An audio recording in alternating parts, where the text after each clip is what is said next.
Focus में दरअसल अब रखते हैं शिपिंग कॉर्पोरेशन ऑफ इंडिया को।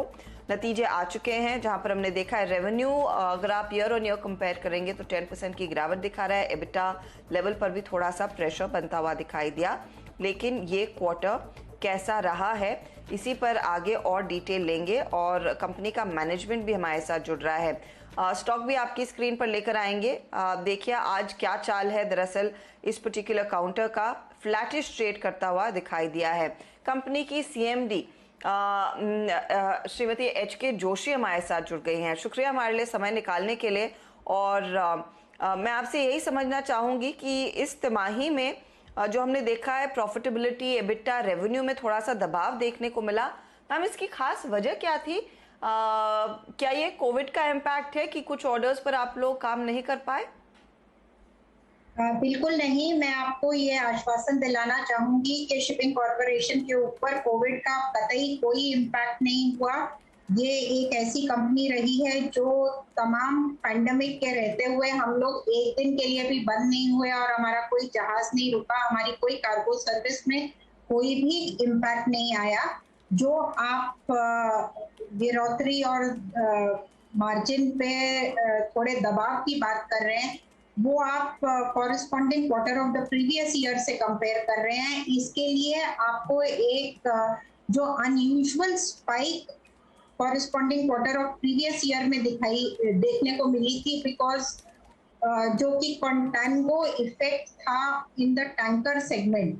और जो स्पाइक्स थी जब फ्लोटिंग स्टोरेज बहुत क्रिएट हो रही थी, जब क्रूड के प्राइसेस बहुत लो चल रहे थे, और वो एक बहुत अनयूजुअल फिनोमेना था, एक अनयूजुअल ट्रेंड था जिसको कि हम नहीं समझते कि वो फिर कभी भी रेप्लिकेट जल्द होने के चांसेस हैं। ये एक इस तरह का unusual phenomena once in a while देखने को मिलता है। और इसको मैं सब्सटैंशिएट करना चाहूंगी कि आप देख सकते हैं कि corresponding quarter of the previous year में टैंकर सेगमेंट का 405.64 करोड़ की सेगमेंट प्रॉफिटेबिलिटी रही थी, जो कि पिछले क्वार्टर में गिर के 24.90 करोड़ का घाटा दिखाया था टैंकर सेगमेंट ने। और इस करंट सेगमेंट में इस करंट क्वार्टर में इस सेगमेंट ने 63.81 करोड़ का घाटा दिया है, जो कि प्राइमरीली मार्केट ड्रिवन इंडेक्सेस के कारण होता है। और मैं आपको इसके लिए वर्ल्ड स्केल का थोड़ा सा एक आइडिया देना चाहूंगी कि वर्ल्ड स्केल मार्केट उस समय क्या थी और इस समय क्या चल रही है। जो TD3 Middle East to Gulf to China का जो VLCCs के ऊपर मेन जो वर्ल्ड स्केल का इंडेक्स है, वो इस समय 31.56 पे चल रहा है। वर्ल्ड स्केल 100 माना जाता है, तो आप देख सकते हैं बिलो वर्ल्ड स्केल चल रहा है। और अप्रैल 20 में ये 150 मार्क को ब्रीच कर गया था। दैट मींस वर्ल्ड स्केल से भी ये उस समय ऊपर चल रहा था। और अप्रैल 2020 में जो फ्रेट रेट्स, चार्टर रेट्स थे, वो उस टाइम पे 48,000 49,000 पे चल रहे थे, जो इस समय 372 पे चल रहे हैं।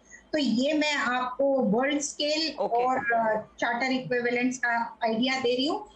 No impact of the Covid, it is pure politics of oil demand supply और क्रूड प्राइसेस का और ओपेक कट और इन सब चीजों का जो क्रूड की डिमांड के ऊपर इम्पैक्ट हो रहा है। प्लस कोविड के कारण एनर्जी कंजम्पशन थोड़ी कम है, इसके लिए डिमांड कम है, सप्लाई हमारी ज्यादा है। I get your point ma'am.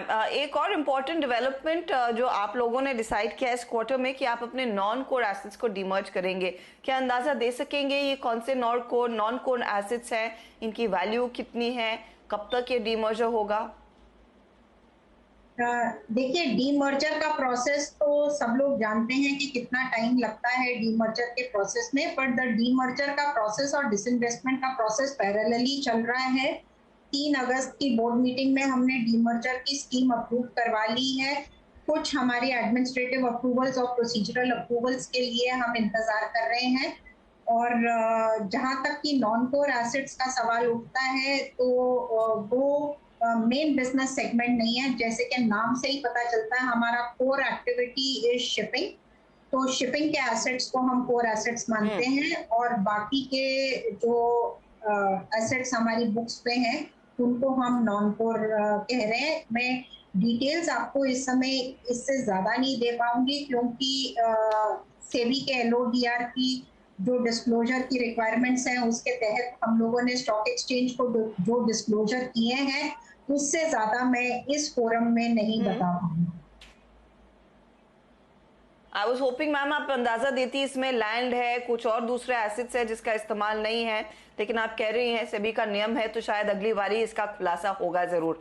शुक्रिया हमारे लिए समय निकालने के लिए and all the way best coming quarters के लिए। तो ऑफ कोर्स क्रूड की जो वॉलेटिलिटी है उसका इम्पैक्ट ज्यादा रहा है एससीआई के बिजनेस में इस पर्टिकुलर क्वार्टर में।